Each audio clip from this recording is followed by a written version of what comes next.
Hi കൂട്ടുകാരെ, നമ്മൾ കണ്ടുകൊണ്ടിരുന്നത് അന്വേഷിപ്പിൻ കണ്ടെത്തുമെന്ന ടൊവിനോയുടെ അടിപൊളി കഥയായിരുന്നില്ലേ? അപ്പോൾ ആദ്യത്തെ ആ ഒരു കേസ് കഴിഞ്ഞിട്ടുണ്ട്. ഇനിയാണ് 6 വർഷമായിട്ട് പോലീസിന് തെളിയിക്കാൻ പറ്റാതിരുന്ന ആ ഒരു രണ്ടാമത്തെ കേസ് സ്റ്റാർട്ട് ചെയ്യാൻ പോകുന്നത്. കഥ ആരംഭിക്കുന്നതിന് മുൻപ് എനിക്കൊരു മോട്ടിവേഷനായിട്ട് ഈ വീഡിയോയ്ക്ക് എല്ലാ കൂട്ടുകാരും ഒന്ന് ലൈക്ക് ചെയ്തേക്കണേ. അപ്പോൾ നമ്മൾ തുടങ്ങില്ലേ?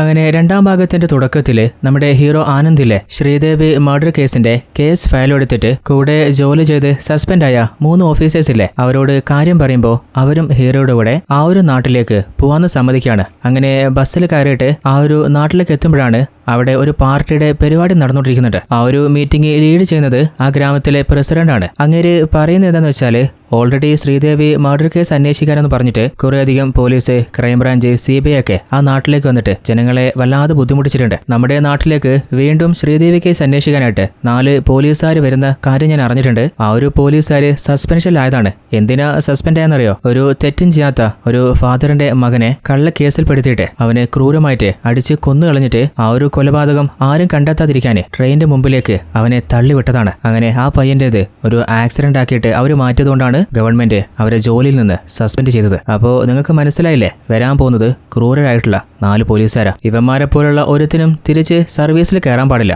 അതുകൊണ്ട് തന്നെ നാട്ടിലേക്ക് വന്നാല് ഒരു സഹായവും നമ്മൾ അവർക്ക് ചെയ്തു കൊടുക്കാൻ പാടില്ല. അങ്ങനെ പറയുന്നതൊക്കെ നമ്മുടെ ഹീറോയും ടീമും കേൾക്കുന്നില്ലേ, അവർക്കൊന്നും ചെയ്യാൻ പറ്റില്ല. അങ്ങനെ അടുത്തതായിട്ട് ആ ഒരു ഗ്രാമത്തിലെ എല്ലാ ആളുകളും ബഹുമാനിക്കുന്ന ഒരു മാഷുണ്ട്. അങ്ങേരും പറയുന്നത് ആ 4 പോലീസുകാർക്ക് ഒരു സഹായം നമ്മൾ ചെയ്യാൻ പാടില്ല എന്ന് തന്നെയാണ്. അങ്ങനെ നമ്മുടെ ഹീറോയും ടീമും നേരെ പോകുന്നത് ആ ഒരു ഗ്രാമത്തിലെ കുറെ വർഷമായിട്ട് ജോലി ചെയ്തിട്ടുണ്ടായിരുന്ന ഒരു ഹെഡ് കോൺസ്റ്റബിളിനെ കാണാനാണ്. ഇങ്ങേരുടെ പേര് രവീന്ദ്രൻ നായർ എന്നാണ്. ഇങ്ങേരെ നമുക്ക് രവി എന്ന് വിളിക്കാം. ഇങ്ങേര് ജനിച്ച് വളർന്നത് ഇതേ നാട്ടിലാണ്. അതുപോലെ ശ്രീദേവി കേസിന്റെ ഇൻവെസ്റ്റിഗേഷൻ ടൈമില് പലപ്പോഴും പോലീസിനെ ഹെൽപ്പ് ചെയ്യാനും ഇങ്ങേർക്ക് കഴിഞ്ഞിട്ടുണ്ട്. അതുമാത്രമല്ല, ഈ നാട്ടുകാരനായതുകൊണ്ട് ശ്രീദേവിയെ കുറിച്ച് അറിയാലോ. അപ്പൊ അങ്ങേരോട് കാര്യങ്ങൾ ചോദിക്കുമ്പോൾ അങ്ങേര് പറയുന്നത്, ശ്രീദേവി കേസ് അന്വേഷിക്കാനെന്ന് പറഞ്ഞിട്ട് ഓഫീസേഴ്സ് ജനങ്ങളെ വല്ലാതെ പലപ്പോഴായിട്ട് ബുദ്ധിമുട്ടിച്ചുകൊണ്ട് തന്നെ ആ ഒരു ടീമിൽ ഞാനും ഉണ്ടായിരുന്നില്ലേ, അതുകൊണ്ട് തന്നെ ജനങ്ങൾക്ക് എന്നോട് ഒരു ബഹുമാനമില്ല, നല്ല പുച്ഛാണ്. അപ്പോഴാണ് രവിയുടെ ഭാര്യ പറയുന്നത്, ഞങ്ങളുടെ മകന്റെ കല്യാണത്തിന് പോലും ഈ ഗ്രാമത്തിൽ നിന്ന് ആരും വന്നില്ല, ആകെ നമ്മുടെ ഫാമിലി മാത്രമേ ഉണ്ടായിരുന്നുള്ളൂ. അപ്പോൾ ഹീറോ പറയുന്നുണ്ട്, നിങ്ങൾ കരുതുന്ന പോലെ ഇതുവരെ നാട്ടിലേക്ക് വന്ന പോലീസിനെ പോലെയല്ല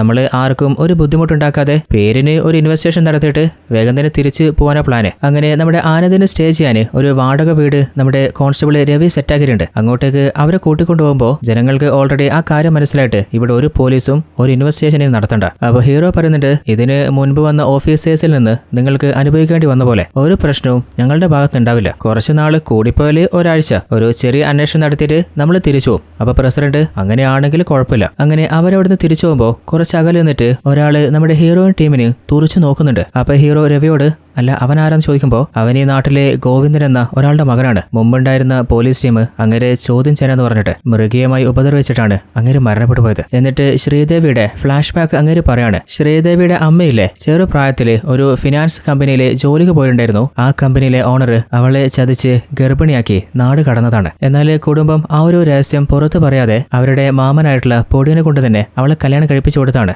ആദ്യം അവർ രണ്ടുപേരും തമ്മിൽ നല്ല ഹാപ്പി ആയിട്ട് തന്നെയാണ് ജീവിച്ചുകൊണ്ടിരുന്നത്. എന്നാൽ എപ്പോഴാണ് പൊടിയനെ തന്റെ ഭാര്യ കല്യാണത്തിന് മുൻപ് തന്നെ ഗർഭിണിയായിരുന്നു അറിഞ്ഞത്, അതിനുശേഷം അവളുടെ മേലെ വല്ലാതെ ദേഷ്യം കാണിക്കാൻ തുടങ്ങി. എന്നും അവൾ ഉപദ്രവിക്കാൻ തുടങ്ങി. എന്നാൽ ഒരു പരിധിയിൽ കൂടുതൽ അവൾക്ക് സഹിക്കാൻ പറ്റാതായപ്പോൾ പോലീസിന് കംപ്ലൈന്റ് ചെയ്തിട്ട് പൊടിയനെ അറസ്റ്റ് ചെയ്ത് കൊണ്ടുപോയതാണ്. അതിനുശേഷം ഒരിക്കൽ പോലും പൊടിയൻ വീണ്ടും തിരിച്ച് അവരുടെ അരികിലേക്ക് വന്നിട്ടേയില്ല. അതിനുശേഷം അവർക്കറിയുന്ന തുന്നൽ ജോലി ചെയ്തിട്ടാണ് തന്റെ മകള് ശ്രീദേവിയെ വല്ലാതെ കഷ്ടപ്പെട്ട് വളർത്തി കൊണ്ടുവന്നത്. നമ്മുടെ ശ്രീദേവി പഠിക്കുന്ന സമയത്ത് ആ ഗ്രാമത്തിലെ നമ്മുടെ മരണപ്പെട്ട ഗോവിന്ദന്റെ മകനില്ലേ, അവന് ശ്രീദേവിയെ വൺ സൈഡായിട്ട് ഇഷ്ടമായിരുന്നു. അത് അവളോട് പലപ്പോഴും പറഞ്ഞിട്ടുണ്ട്. എന്നാൽ തന്റെ അമ്മയുടെ ഒരനുഭവം മുമ്പിലുള്ളതുകൊണ്ടായിരിക്കാം അവൾ ഒരിക്കലും ആ ഒരു ഇഷ്ടം അംഗീകരിച്ചിട്ടുണ്ടായിരുന്നില്ല. നമ്മുടെ ശ്രീദേവിക്ക് ഒരു ഹാബിറ്റ് ഉണ്ടായിരുന്നു, അതായത് ഈ നോവൽ വായിക്കുക. ആ നോവൽ വായിക്കുമ്പോൾ അതിലെ ക്യാരക്ടറായിട്ട് അവള് തിങ്ക് ചെയ്യാനൊക്കെ തുടങ്ങും. അങ്ങനെ ഒരു ദിവസം രാത്രി സാധാരണ പോലെ തന്നെ നോവൽ വായിച്ചിട്ട് വല്ലാതെ ലേറ്റായിട്ടും അവൾ ഉറങ്ങാതിരിക്കുന്ന കണ്ടപ്പോ അമ്മ അവളോട്, അല്ല നീ എന്താ ഉറങ്ങാത്തെ? അമ്മ ഇതിപ്പോ തീരും, ഈ നോവല് തീർന്നാൽ ഉടൻ തന്നെ കടന്നോളാം. അവളുടെ അമ്മയാണെങ്കിൽ വല്ലാതെ ടയർഡ് ആയതുകൊണ്ട് ഉറങ്ങാൻ പോവാണ്. എന്നാൽ അന്ന് രാത്രി അവള് ഒരു ലെറ്റർ എഴുതി വെച്ചിട്ട് ആ ഒരു വീട്ടിൽ നിന്ന് ഇറങ്ങാണ്. ആ ഒരു ലെറ്ററിൽ എഴുതിയത് എന്താണെന്ന് വെച്ചാല്, ഞാൻ ഈ നാട്ടിലെ ഒരു പയ്യനെ പ്രണയിക്കുന്നുണ്ട്, അവനുമായിട്ട് കല്യാണം കഴിച്ച് ജീവിക്കാനായിട്ട് മറ്റൊരു നാട്ടിലേക്ക് ഞാൻ പോവാണ്. അങ്ങനെ വീട്ടിൽ നിന്ന് ഡ്രസ്സൊക്കെ പാക്ക് ചെയ്ത ബാഗും അതുപോലെ ടോർച്ച് ലൈറ്റ് എടുത്തിട്ട് അവള് രാത്രി ഇറങ്ങാണ്. എന്നാൽ അടുത്ത ദിവസം രാവിലെ ആരോ റബ്ബർ തോട്ടത്തിലേക്ക് വന്നപ്പോൾ ശ്രീദേവി റബ്ബർ മരത്തില് തലയടിച്ച് കൊലപ്പെടുത്തിയതായി കണ്ട് പോലീസിനെ അറിയിക്കാണ്.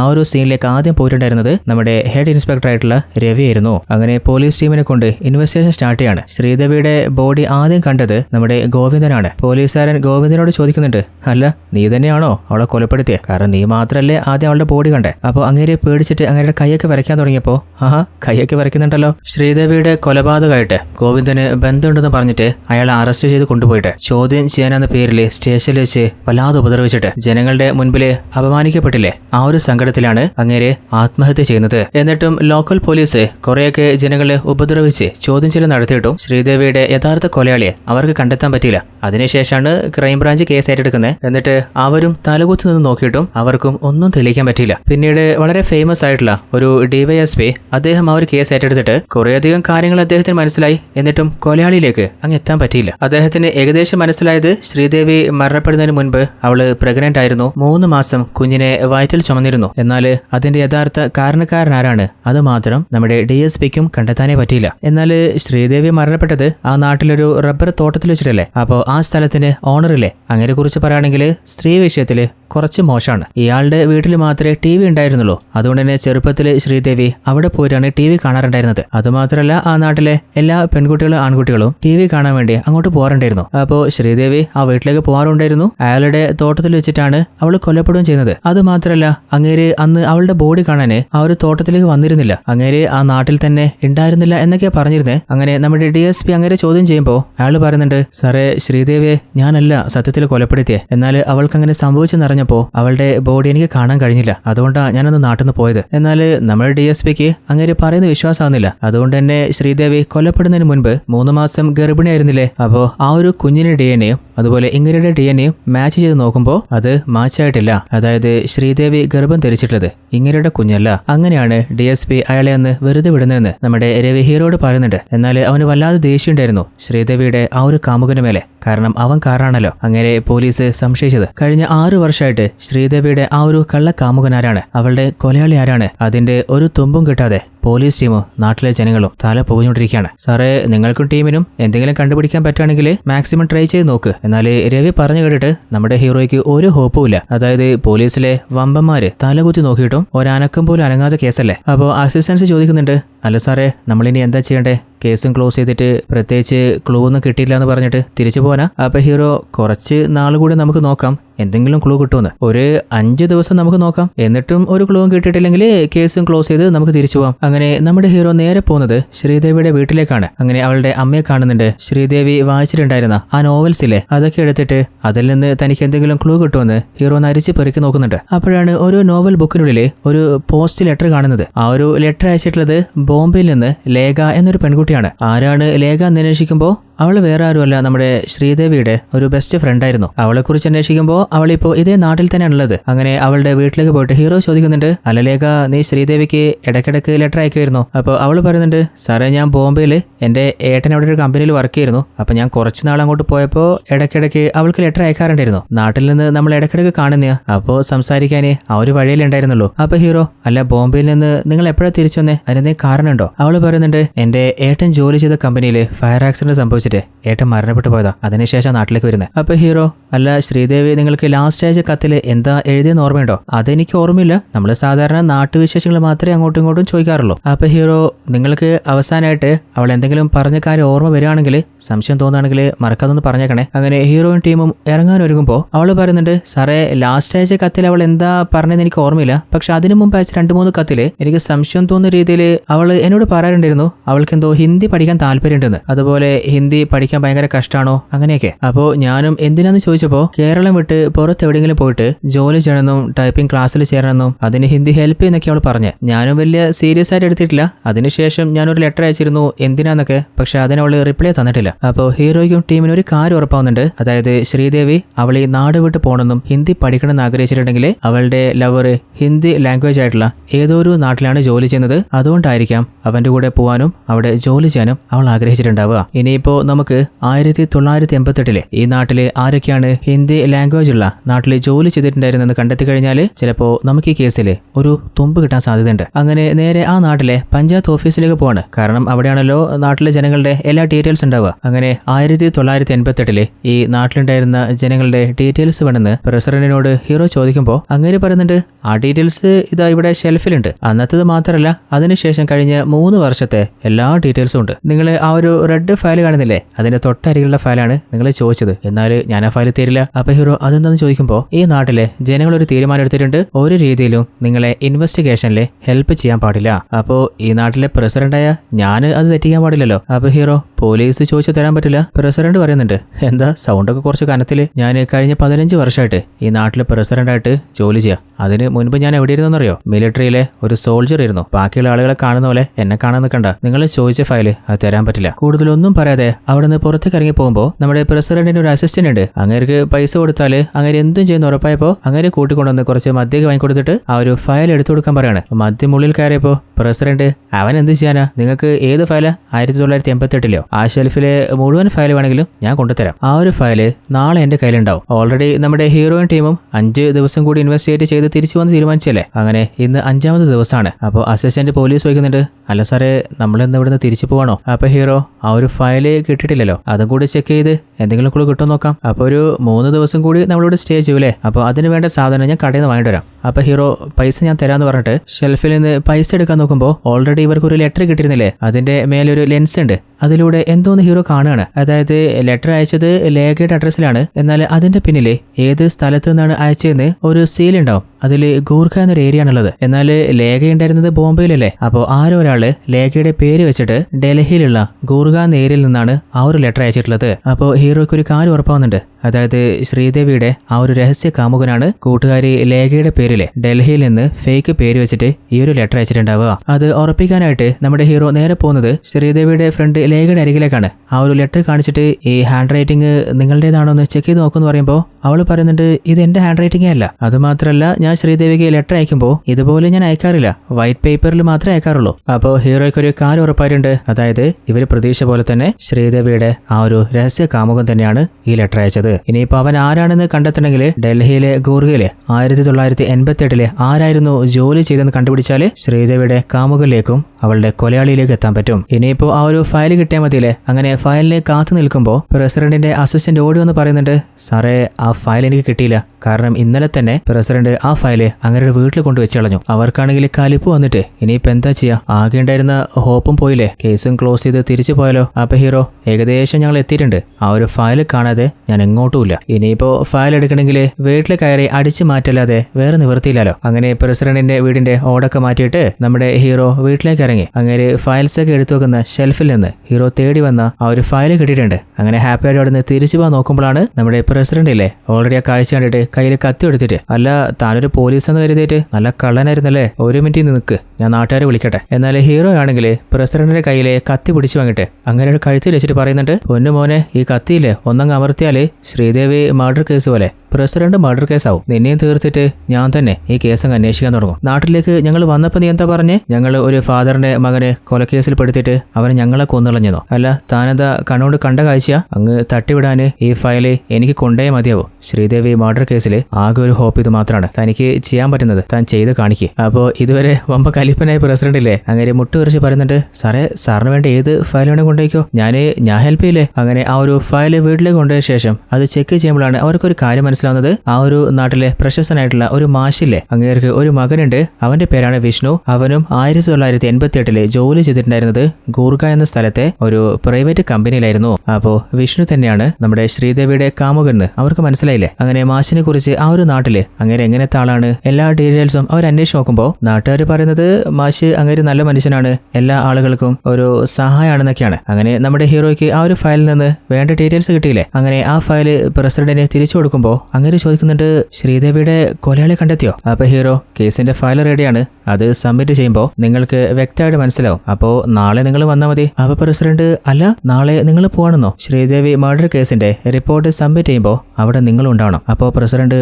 അല്ല നിങ്ങൾ എന്നെ സംശയിക്കുക? അപ്പോൾ ഹീറോ നിങ്ങളെ കൊലയാളിയായിട്ടല്ല ഒരു സാക്ഷിയായിട്ടാണ്. അപ്പോൾ പ്രസിഡന്റ് നിങ്ങൾ പേടിക്കേണ്ട, ഞാൻ കറക്റ്റ് ടൈമിന് അവിടെ ഉണ്ടായിരിക്കും. അങ്ങനെ അടുത്ത ദിവസം തന്നെ നമ്മുടെ മാഷിലെ അങ്ങേരോട് ഹീറോ വരാൻ പറഞ്ഞിട്ടുണ്ട്. എന്നാൽ അയാളാണെങ്കിൽ നല്ല കലിപ്പില് എനിക്ക് പോയിട്ട് കുറെ പരിപാടിയില്ല, ഒന്ന് വേഗം വിളിച്ചാൽ നന്നായിരുന്നു. അപ്പോൾ ഹീറോ ഉള്ളിലേക്ക് കയറി വരാൻ പറഞ്ഞിട്ട് നിങ്ങൾ ടെൻഷൻ അടിക്കണ്ട, ഇന്ന് നമ്മൾ ഈ നാട് വിട്ട് പോവാണ്, പിന്നെ സമാധാനത്തിൽ നിങ്ങൾക്ക് എത്ര നാടകം വേണമെങ്കിലും അഭിനയിക്കാലോ. എന്നിട്ട് മാഷിനോട് പറയുന്നുണ്ട് കഴിഞ്ഞ 6 വർഷമായിട്ട് എല്ലാ പോലീസ് ടീമും അതുപോലെ ഈ നാട്ടുകാരും കരുതിയിരുന്നത് ശ്രീദേവിയുടെ കൊലയാളി അവൻ അവളുടെ രഹസ്യ കാമുകനാണ് എന്നാണ്. എന്നാൽ ശ്രീദേവി കൊലപ്പെടുത്തിയത് ഒരു ചെറുപ്പക്കാരനല്ല, മറിച്ച് ഒരു പ്രായമായ ആളാണ്. അയാളുടെ മകൻ തന്നെയാണ് ശ്രീദേവിയെ പ്രണയിച്ചിട്ടുണ്ടായിരുന്നത്. തന്റെ പയ്യനെ ശ്രീദേവി പ്രണയിക്കുന്നതിന് അറിഞ്ഞിട്ട് ജാതിയില് കുറച്ച് താഴ്ന്നവളായിട്ടുള്ള ശ്രീദേവിയെ അവന്റെ അച്ഛൻ തന്നെ കൊലപ്പെടുത്തിയായിരുന്നു. അത് കേട്ടപ്പോ നമ്മുടെ മാഷില്ലേ അങ്ങരുടെ മുഖം മാറുന്നുണ്ട്. അപ്പോഴാണ് തൊട്ടരികിലായിട്ട് ഒരു ടേപ്പ് റെക്കോർഡർ വെച്ചിട്ടുണ്ട്. അതില് ഓൾറെഡി റെക്കോർഡ് ചെയ്തിട്ടുള്ള ഒരു ഓഡിയോ പ്ലേയാണ്. അതിലെ ശബ്ദം ആരുതെന്ന് വെച്ചാല് ശ്രീദേവിയുടെ യഥാർത്ഥ കാമുകന്റേതായിരുന്നു. അതില് അവൻ പറയുന്നത് എന്താന്ന് വെച്ചാല് ഞാനും ശ്രീദേവിയും കുറെ നാളായിട്ട് ആത്മാർത്ഥമായിട്ട് പ്രണയിക്കുന്നുണ്ട്. എന്നാൽ എന്റെ ഫാമിലിയോ അവളുടെ ഫാമിലിയോ സമ്മതിക്കില്ല എന്ന് ഉറപ്പായതുകൊണ്ട് ഈ ഒരു നാട് വിട്ട് തന്നെ പോയിട്ട് നല്ലൊരു ജോലി നേടി നല്ല സമ്പാദ്യം ഉണ്ടാക്കിയിട്ട് അവളെ സംരക്ഷിക്കാൻ പറ്റുന്ന ഉറപ്പാകുമ്പോൾ ശ്രീദേവിയെ ധൈര്യത്തിലെ കല്യാണം കഴിക്കാന്നാണ് കരുതിയത്. സാധാരണ വർഷത്തിൽ ഒരിക്കൽ മാത്രമേ നാട്ടിലെ അമ്പലത്തിലെ ഉത്സവത്തിന് ഞാൻ നാട്ടിലേക്ക് വരാറുള്ളൂ. അങ്ങനെ നാട്ടിലെ ഉത്സവത്തിന് വന്നപ്പോഴാണ് കുറെ നാളിന് ശേഷം ശ്രീദേവിയെ ഞാൻ കാണുന്നത്. ആ ഉത്സവ സമയത്ത് നമ്മൾ സംസാരിച്ചുകൊണ്ടിരുന്നപ്പോൾ കുറെ നാളായിട്ട് ഒരിക്കലും നമ്മൾ ചെയ്യാൻ പാടില്ല എന്ന് കരുതിയിരുന്ന ആ ഒരു തെറ്റ് അറിയാതെ സംഭവിച്ചുപോയി. അങ്ങനെയാണ് ശ്രീദേവി പ്രഗ്നന്റ് ആവുന്നത്. ഞാൻ തിരിച്ച് ജോലിക്ക് പോയ ശേഷം അവളൊരു ലെറ്ററിലൂടെയാണ് ആ ഒരു രഹസ്യം അറിയിക്കുന്നത്. എന്നാൽ എനിക്ക് എന്താ ചെയ്യേണ്ടതെന്ന് അറിഞ്ഞിരുന്നില്ല. അപ്പോൾ എന്റെ റൂംമേറ്റിനോട് ഞാൻ കാര്യം പറഞ്ഞപ്പോൾ അവൻ പറഞ്ഞു ഇനി വൈകിപ്പിക്കണ്ട, നീ അവളെ കല്യാണം കഴിച്ചേക്ക്. അങ്ങനെ ശ്രീദേവിക്ക് ഞാനൊരു ലെറ്റർ അയച്ചതാണ്, ഞാൻ നാട്ടിലേക്ക് വരുന്നുണ്ട്, നമ്മുടെ നാട്ടിലെ ആ ഒരു ചർച്ചിലെ ആ ചർച്ചിന്റെ അരികിൽ വെച്ച് നമുക്ക് രാത്രി മീറ്റ് ചെയ്യാം, എന്നിട്ട് ഞാൻ ജോലി ചെയ്യുന്ന സ്ഥലത്തേക്ക് പോവുകയും ചെയ്യാം, കല്യാണം കഴിച്ച് സമാധാനത്തിൽ ജീവിക്കുകയും ചെയ്യാം. അങ്ങനെ ആ ഒരു ലെറ്റർ അവൾക്ക് അയച്ച ശേഷം ഞാൻ നാട്ടിലേക്ക് തലേ ദിവസം തന്നെ വന്നിട്ട് ഒരു റൂം എടുത്ത് സ്റ്റേ ചെയ്തതാണ്. അങ്ങനെ പറഞ്ഞ സമയത്ത് രാവിലെ ഞാൻ പോയി നോക്കിയപ്പോൾ ഞാൻ പറഞ്ഞ സ്ഥലത്ത് അവൾ വന്നിട്ടുണ്ടായിരുന്നില്ല. അവൾ എന്താ വരാത്തെന്ന് എനിക്ക് മനസ്സിലായില്ല. കുറെ നേരം ഞാൻ കാത്തിരുന്നു. അങ്ങനെ അവിടെ നിന്ന് ഞാൻ തിരിച്ചു പോയതാണ്. അങ്ങനെ അടുത്ത ദിവസമാണ് എൻ്റെ ഒരു ഫ്രണ്ട് വന്നിട്ട് എന്നോട് ആ സത്യം പറയുന്നത്, എൻ്റെ ശ്രീദേവി അവളെ ആരോ കൊലപ്പെടുത്തിയെന്ന്. എന്നാൽ അത് കേട്ടിട്ട് എനിക്ക് സഹിക്കാൻ പറ്റില്ല. അപ്പോഴാണ് എൻ്റെ ഫ്രണ്ട് പറഞ്ഞ് നീ നാട്ടിൽ വന്ന കാര്യം അറിഞ്ഞാല് ഇനിയും ഇവിടെ നിന്നാല് ഉറപ്പായിട്ടും നീ പ്രശ്നത്തിൽ പെടും. അങ്ങനെ അവനാണ് എന്നെ തിരിച്ച് ഡൽഹിയിലേക്ക് അയച്ചത്. അങ്ങനെ ആ ഒരു ഓഡിയോ കട്ടാവാണ്. അത് കേട്ടപ്പോൾ നമ്മുടെ മാഷില്ലേ അങ്ങനെയുടെ കണ്ണ് നിറയുന്നുണ്ട്. അതായത് ആ ഒരു ഓഡിയോയിൽ സംസാരിച്ചില്ലേ അത് വേറെ ആരുമല്ല നമ്മുടെ മാഷിന്റെ മകനായിട്ടുള്ള വിഷ്ണു തന്നെയാണ്. എന്നിട്ട് ഹീറോ മാഷിനോട് പറയുന്നുണ്ട് നിങ്ങൾ നാടകത്തിന് പോയിക്കോ, ബാക്കി റിപ്പോർട്ടൊക്കെ ഞാൻ ഹയർ ഓഫീസേഴ്സിന് കൊടുത്തോളാം. അങ്ങനെയാണെങ്കിൽ തല കുനിച്ചിട്ട് അവിടെ നിന്ന് ഇറങ്ങിപ്പോവാണ്. അങ്ങനെ നമ്മുടെ ഹീറോ കളക്ട് ചെയ്ത എല്ലാ എവിഡൻസും SP കയ്യിൽ ഹീറോ സബ്മിറ്റ് ചെയ്യുന്നുണ്ട്. അപ്പോൾ SP പറയുന്നുണ്ട് നീ ആദ്യം പറഞ്ഞപ്പോൾ എനിക്കും സംശയമായിരുന്നു, എന്നാൽ ഈ ഒരു എവിഡൻസ് ഒക്കെ നോക്കുമ്പോൾ നീ പറഞ്ഞ വ്യക്തമാണ്, ഇനി വൈകിപ്പിക്കേണ്ട, ആ ഒരു കൊലയാളിയെ നമുക്ക് പോയിട്ട് അറസ്റ്റ് ചെയ്തിട്ട് വരാം. അങ്ങനെ അയാളെ അറസ്റ്റ് ചെയ്യാൻ പോകുമ്പോഴാണ് അവർ കാണുന്നത് ആ നാട്ടിലെ ജനങ്ങളൊക്കെ ഏതോ ഒരു ഭാഗത്തേക്ക് ഓടിക്കൊണ്ടിരിക്കുകയാണ്. അല്ല ജനങ്ങളൊക്കെ എന്തെങ്കിലും പേടിച്ച് ഓടിക്കൊണ്ടിരിക്കുന്നതെന്ന് അവർ പിന്നാലെ പോയി നോക്കുമ്പോഴാണ് അവർ കാണുന്നത് ഒരാള് മരത്തിൽ തൂങ്ങി ആടിക്കൊണ്ടിരിക്കുകയാണ്. അങ്ങനെ ക്യാമറ പതിയെ മുകളിലേക്ക് വരുമ്പോൾ നമ്മളെന്താ കരുതുക, ഉറപ്പായിട്ടും മാഷായിരിക്കും താൻ ചെയ്ത കുറ്റത്തിന് ആത്മഹത്യ ചെയ്തിട്ടുണ്ടാവുന്നില്ലേ. എന്നാൽ വേറെ ലെവൽ ട്വിസ്റ്റ്, അവിടെ തൂങ്ങി ആടിക്കൊണ്ടിരിക്കുന്നത് അത് മാഷല്ല, മറിച്ച് ആ നാട്ടിലെ ഹെഡ് കോൺസ്റ്റബിൾ ആയിരുന്ന രവീന്ദ്രൻ നായരാണ്. അങ്ങനെ അങ്ങയുടെ ബോഡി ഇറക്കി താഴെ വെച്ചിട്ട് അയാളുടെ പോക്കറ്റിൽ നിന്ന് ഒരു പേപ്പർ പുറത്തെടുക്കാണ്. കുറച്ചു നേരത്തെ നമ്മുടെ ഹീറോ മാഷിനെ ചോദ്യം ചെയ്തിരുന്നില്ലേ, അപ്പോൾ ഒരു ടൈപ്പ് റൈറ്റർ ഓൺ ചെയ്തിട്ട് ശ്രീദേവിയുടെ ലവറുടെ വോയിസ് കേട്ടിരുന്നില്ലേ, അത് ശരിക്കും മാഷിന്റെ മകൻ വിഷ്ണുവിൻ്റെതായിരുന്നില്ല, മറിച്ച് കോൺസ്റ്റബിൾ രവിയുടെ മകന്റേതായിരുന്നു. അതായത് കോൺസ്റ്റബിളിന്റെ മകൻ സന്ദീപും ശ്രീദേവിയായിരുന്നു പ്രണയിച്ചിട്ടുണ്ടായിരുന്നത്. അങ്ങനെ ശ്രീദേവിയും സന്ദീപും കൂർഗിൽ നിന്ന് ഇടയ്ക്കിടയ്ക്ക് ലെറ്റർ അയക്കാറുണ്ടായിരുന്നില്ലേ. അപ്പോഴാണ് ഒരിക്കൽ നമ്മുടെ രവിയോട് പോസ്റ്റ്മാൻ പറയുന്നത് നിങ്ങളുടെ മകൻ പുറത്ത് ജോലി ചെയ്തിട്ട് ഇടയ്ക്കിടയ്ക്ക് കുറെ ലെറ്റർ അയക്കുന്നുണ്ടല്ലോ, അവൻ കഷ്ടപ്പെടുന്ന പൈസ മുഴുവൻ ലെറ്ററിന് തന്നെ തീരുമോ? അല്ല അവനിപ്പോ ആരൊക്കെ ഇങ്ങനെ കത്ത് അയക്കുന്നതെന്ന് ആ ഒരു ലെറ്റർ വാങ്ങിയിട്ട് ഞാനിതിൽ അവൻ എന്താ എഴുതിയെന്ന് ഒന്ന് നോക്കട്ടെ, എന്നിട്ട് നിങ്ങൾക്ക് തന്നെ തന്നേക്കാം. അങ്ങനെ ആ ഒരു ലെറ്റർ വാങ്ങി ചെക്ക് ചെയ്യുമ്പോഴാണ് തന്റെ മകനും ശ്രീദേവിയും പ്രണയിക്കുന്ന കാര്യം അങ്ങനെ അറിയുന്നത്. എന്നാൽ അത് കേട്ടപ്പോൾ രവീന്ദ്രൻ നായറിന് തീരെ അത് അംഗീകരിക്കാൻ പറ്റിയില്ല. കാരണം ശ്രീദേവി പണം കൊണ്ടായിക്കോട്ടെ ജാതി കൊണ്ടായിക്കോട്ടെ ഇവരുടെ കുടുംബമായിട്ട് ഒരിക്കലും ഒന്നിച്ചു പോകാത്ത കുടുംബമാണെന്ന് അങ്ങേര് കരുതാണ്. എന്നാൽ പിന്നീടാണ് പോസ്റ്റ്മാനിൽ നിന്ന് സന്ദീപിന്റെ ഒരു കാര്യം മനസ്സിലായത്, തന്റെ അച്ഛന് താൻ ലെറ്റർ അയക്കുന്ന കാര്യം മനസ്സിലായിട്ടുണ്ട്. അങ്ങനെയാണ് അവൻ പേര് മാറ്റിയിട്ട് ലേഖയുടെ പേരിൽ ലെറ്റർ അയക്കാൻ തുടങ്ങിയത്. കുറച്ച് നാള് സന്ദീപിന്റെ ലെറ്റർ വരാതായപ്പോ രവിക്ക് സംശയം തോന്നിയിട്ട് ഇനിയിപ്പോ കൂർഗയിൽ നിന്ന് ആരൊക്കെ ലെറ്റർ അയച്ചാലും ആ ലെറ്റർ ആദ്യം എനിക്ക് തരണമെന്ന് പോസ്റ്റ്മാനോട് പറഞ്ഞപ്പോൾ അവസാനമായിട്ട് നമ്മുടെ സന്ദീപ് ശ്രീദേവിക്ക് അയച്ച ആ ഒരു ലെറ്ററിലെ ശ്രീദേവി ഗർഭിണിയാണെന്നും അവര് നാട്ടിൽ നിന്ന് പോയിട്ട് കല്യാണം കഴിച്ച് ജീവിക്കാൻ പോകണമെന്നും അങ്ങേരറിയുന്നത്. അങ്ങനെ അന്ന് രാത്രി സന്ദീപ് പറഞ്ഞ പോലെ അതേ സ്ഥലത്തേക്ക് ശ്രീദേവി പോയതാണ്. എന്നാൽ പോകുന്ന വഴിക്ക് ആ ഒരു റബ്ബർ തോട്ടത്തിൽ വെച്ചിട്ട് രവി ശ്രീദേവി കണ്ടപ്പോ അല്ല നിനക്ക് എന്റെ മകനെ വേണമല്ലേ, എന്നിട്ട് അവളുടെ തല ആ ഒരു റബ്ബർ മരത്തില് അടിച്ചടിച്ച് അവളെ കൊന്നു കളഞ്ഞതാണ്. എന്നാൽ അവളുടെ കേസ് അന്വേഷിക്കുന്ന ആ ഒരു ടീമിന്റെ കൂടെ നമ്മുടെ കോൺസ്റ്റബിൾ രവി ഉണ്ടായിരുന്നു. അതിനുശേഷം വന്ന എല്ലാ ടീമിന്റെ കൂടെയും അയാൾ ഉണ്ടായിരുന്നില്ലേ. അങ്ങേരുടെ ലൈഫ് എക്സ്പീരിയൻസ് വെച്ചിട്ട് പോലീസ് ടീമിന് മുഴുവനായിട്ട് അന്വേഷണത്തില് അങ്ങേര് വഴി തിരിച്ചുവിട്ടതാണ്. എന്നാൽ ഓൾറെഡി നമ്മുടെ ഹീറോയ്ക്ക് കാര്യങ്ങൾ മനസ്സിലായിട്ടും എന്തിനാ മാഷിനെ വിളിച്ചെന്ന് വെച്ചാല് ഉറപ്പായിട്ടും കോൺസ്റ്റബിൾ രവീന്ദ്രൻ കുറ്റം സമ്മതിക്കാൻ പോകുന്നില്ല. അപ്പോൾ നാടക നടനായിട്ടുള്ള നമ്മുടെ മാഷിനെ വിളിച്ചിട്ട് അങ്ങനെയുടെ കാര്യങ്ങളൊക്കെ പറഞ്ഞ് ആ ഒരു ടേപ്പ് റെക്കോർഡറിൽ വോയിസ് പ്ലേ ചെയ്ത് അങ്ങനോട് അഭിനയിക്കാൻ പറഞ്ഞതാണ്. അങ്ങേര് പറഞ്ഞ പോലെ ആക്ട് ചെയ്തിട്ട് പോയതാണ്. അല്ലാതെ അങ്ങനെയുടെ മകനും ഈ ഒരു കേസുമായിട്ട് ഒരു ബന്ധവുമില്ല. ആ ഒരു സ്ഥലത്ത് തന്നെ ആ ഒരു വോയിസ് പ്ലേ ആകുമ്പോൾ നമ്മുടെ കോൺസ്റ്റബിൾ രവിയുടെ മുഖത്തുണ്ടാകുന്ന ഓരോ മാറ്റങ്ങളും നമ്മുടെ ഹീറോ കറക്റ്റ് നോട്ട് ചെയ്തിരുന്നു. കഴിഞ്ഞ 6 വർഷമായിട്ട് എല്ലാ പോലീസ് ടീമിനെയും അവരുടെ അന്വേഷണത്തിന്റെ വഴി തിരിച്ചിട്ട് യഥാർത്ഥ കൊലയാളിലേക്ക് എത്താതിരിക്കാന് ഇങ്ങനെ മാസ്റ്റർ പ്ലാൻ കുറെ ഉണ്ടാക്കിയില്ലേ. അപ്പോൾ നമ്മുടെ ഹീറോയുടെ കണ്ടെത്തലുകൾ അങ്ങേർക്ക് മനസ്സിലായാല് അങ്ങേര് രക്ഷപ്പെടാനുള്ള സാധ്യതയുണ്ടെന്ന് നമ്മുടെ ഹീറോയ്ക്ക് ഓൾറെഡി മനസ്സിലായത് കൊണ്ട് തന്നെയാണ് ഇങ്ങനൊരു ഡ്രാമ ഹീറോ നടത്തിയത്. അങ്ങനെ രവി അറിയാതെ തന്നെ അങ്ങനെ അറസ്റ്റ് ചെയ്യാനാണ് നമ്മുടെ ഹീറോ SP കൂട്ടി പോയിട്ടായിരുന്നത്. എന്നാൽ അതിനുള്ളിൽ അങ്ങേര് ആത്മഹത്യ ചെയ്തിരുന്നു. അല്ല, നമ്മുടെ ഹീറോയ്ക്ക് ആ ഒരു ഫയലിൽ നിന്ന് കോൺസ്റ്റബിളിന്റെ മകൻ തന്നെയാണ് ഇവർ അന്വേഷിക്കുന്ന കാമുകനെന്ന് എങ്ങനെ മനസ്സിലാന്ന് വെച്ചാൽ ആ ഫയൽ എടുക്കാൻ പോയപ്പോൾ നമ്മുടെ പ്രസിഡന്റ് പറഞ്ഞിരുന്നു ഈ ഫയൽ ഒരിക്കലും നിങ്ങളുടെ കയ്യിൽ കിട്ടാൻ പാടില്ലെന്ന് എന്നോട് കോൺസ്റ്റബിൾ രവി പറഞ്ഞിട്ടുണ്ടായിരുന്നു എന്ന്. ഇനി വീണ്ടും ഈ ഫയൽ നിങ്ങൾക്ക് തന്നാൽ ഈ നാട്ടിലെ ജനങ്ങൾ മുഴുവൻ വീണ്ടും നിങ്ങൾ പഴയ പോലെ ഉപദ്രവിക്കുമെന്ന് പറഞ്ഞപ്പോൾ അങ്ങേര് പറഞ്ഞത് ഞാൻ കേട്ടതാണ്. അങ്ങനെയാണ് നമ്മുടെ കോൺസ്റ്റബിൾ രവിയുടെ മേലെ ഹീറോയ്ക്ക് സംശയം വരുന്നതും. 1988 അങ്ങേരുടെ മകൻ എവിടെയാണ് ജോലി ചെയ്തെന്ന് നോക്കിയപ്പോൾ സന്ദീപ് ഡൽഹിയിലാണ് ജോലി ചെയ്തിട്ടുണ്ടായിരുന്നത്. എന്നാൽ ലെറ്റർ വരുന്നുണ്ടായിരുന്നത് ഡൽഹിയിലേക്കാണ്. പിന്നീടാണ് നമ്മുടെ ഹീറോ അന്വേഷിക്കുമ്പോൾ ചിലപ്പോൾ ഡൽഹിയിൽ നിന്ന് 1 കിലോമീറ്റർ അകലെയുള്ള ഗൂർഖാൻ എന്ന സ്ഥലത്ത് ആ ഒരു ഭാഗത്ത് വീടുകൾക്ക് വാടക കുറവാണ്. അപ്പോൾ അവിടെ വീടെടുത്ത് താമസിച്ചിട്ട് അവിടെ നിന്ന് ഡൽഹിയിലേക്ക് ജോലിക്ക് പോകുന്നതായിരിക്കാം. എന്നാൽ ഇനിയിപ്പോൾ മാഷിന്റെ മകൻ വിഷ്ണു ആണോ ആ ഒരു ലെറ്റർ അയച്ചെന്ന് ഉറപ്പിക്കാൻ അങ്ങനെ ഒരു വീട്ടിലേക്ക് പോയിട്ട് ആ ഒരു ലെറ്റർ കാണിച്ചു കൊടുത്തിട്ട് ഇത് നിങ്ങളുടെ മകൻ വിഷ്ണുവിന്റെ കൈയെഴുത്താണെന്ന് ചോദിക്കുമ്പോൾ അങ്ങേര് പറയുന്നുണ്ട് ഇതെന്റെ മകൻ്റെതല്ല. എന്നാൽ സംശയം ഒന്ന് ഉറപ്പിക്കാനായിട്ട് വിഷ്ണുവിനെ ഫോൺ ചെയ്തിട്ട് നിനക്ക് ശ്രീദേവിയെ കുറിച്ച് അറിയാമെന്ന് ചോദിക്കുമ്പോൾ അവനൊരു രഹസ്യം പറയുന്നുണ്ട്. അതായത് വിഷ്ണുവും സന്ദീപും ചെറുപ്പം മുതലേ ബെസ്റ്റ് ഫ്രണ്ട്സ് ആയിരുന്നു. ഡൽഹിയിൽ സന്ദീപിന് ജോലി വാങ്ങിക്കൊടുത്ത് തന്നെ വിഷ്ണു ആയിരുന്നു. അങ്ങനെ ആ ഒരു കൈയക്ഷരം സന്ദീപിന്റെ തന്നെയാണെന്ന് ഉറപ്പിക്കാനായിട്ട് ആ ലെറ്റർ വിഷ്ണുവിന് അയച്ചു കൊടുത്തിട്ട് ഒന്ന് കൺഫേം ചെയ്തതാണ്. അതിനുശേഷമാണ് സന്ദീപിനെ വിഷ്ണു വിളിച്ച് സംസാരിക്കുന്നതും സന്ദീപ് സംഭവിച്ച എല്ലാ കാര്യങ്ങളും ഫോണിലൂടെ തുറന്നു പറഞ്ഞതും അത് റെക്കോർഡ് ചെയ്ത് ടേപ്പ് റെക്കോർഡിൽ എടുത്തതും. ഇതേ വോയിസ് തന്നെയാണ് നമ്മുടെ രവിയുടെ മുൻപിൽ വെച്ച് ഹീറോ പ്ലേ ചെയ്ത് കേൾപ്പിച്ചു കൊടുത്തപ്പോൾ അങ്ങേര് ചെയ്ത സത്യങ്ങളൊക്കെ എല്ലാവർക്കും മനസ്സിലായെന്ന് ഉറപ്പായിട്ട് ഒരിക്കലും പിടി കൊടുക്കാതിരിക്കാനായിട്ട് അങ്ങേര് ആത്മഹത്യ ചെയ്തത്. എന്നാൽ കുറ്റവാളിയെ കൈയോടെ ഹീറോയ്ക്ക് പിടിക്കാൻ പറ്റില്ലല്ലോ. ഇതേ സംഭവം തന്നെയാണ് ഹീറോ ആദ്യം അന്വേഷിച്ച ലവ്ലി കേസിൽ സംഭവിച്ചത്, ശ്രീദേവിയുടെ കേസിൽ സംഭവിച്ചത്. എന്നാൽ SP പറയുന്നുണ്ട് 6 വർഷമായിട്ട് പോലീസ് ടീം തലകുത്തി നിന്നിട്ടും ആർക്കും കണ്ടെത്താൻ പറ്റാത്ത കേസ് നിങ്ങൾ കണ്ടെത്തിയില്ലേ. അതുകൊണ്ട് നിങ്ങൾക്ക് ജോലി തിരിച്ചിട്ടാൻ ഒരു ഹോപ്പുണ്ട്. ഇനിയിപ്പോൾ ഏതൊക്കെ കേസ് വന്നാലും കുറ്റവാളിയെ കൈയോടെ പിടിക്കാൻ പറ്റിയിട്ടില്ലെങ്കിലും കുറ്റങ്ങൾ ചെയ്തിട്ട് ഒളിച്ചിരിക്കുന്ന തെളിയിക്കാൻ പറ്റാത്ത പല കേസുകളും തേടി കണ്ടുപിടിക്കുന്നുള്ള ധൈര്യത്തിൽ അവരവിടെ നിന്ന് പോവാണ്. ഇതോടുകൂടി ഈ ഒരു കഥ അവസാനിക്കുകയാണ്. അപ്പോൾ കഥ എങ്ങനെ ഉണ്ടായിരുന്നു? നിങ്ങൾ പ്രതീക്ഷ പോലെ ആവശ്യത്തിന് ടെസ്റ്റുകൾ ഉണ്ടായിരുന്ന നല്ല അടിപൊളി ഒരു കഥയായിരുന്നില്ലേ? ഈ ഒരു വീഡിയോ ഇഷ്ടപ്പെട്ടാൽ മറക്കാതെ ഒന്ന് ലൈക്ക് ചെയ്തേക്കണേ. അതുപോലെ ട്വിസ്റ്റ് മലയാളി എന്ന നമ്മുടെ ചാനൽ സബ്സ്ക്രൈബ് ചെയ്ത് വെക്കുക. കൂട്ടുകാരിലേക്ക് വീഡിയോ ഒന്ന് ഷെയർ ചെയ്ത് സപ്പോർട്ടും ചെയ്യുക. മറ്റൊരു അടിപൊളി കഥയിൽ നമുക്ക് നാളെ തന്നെ കണ്ടുമുട്ടാം. അതുവരേക്കും ടാറ്റ, ബൈ ബൈ.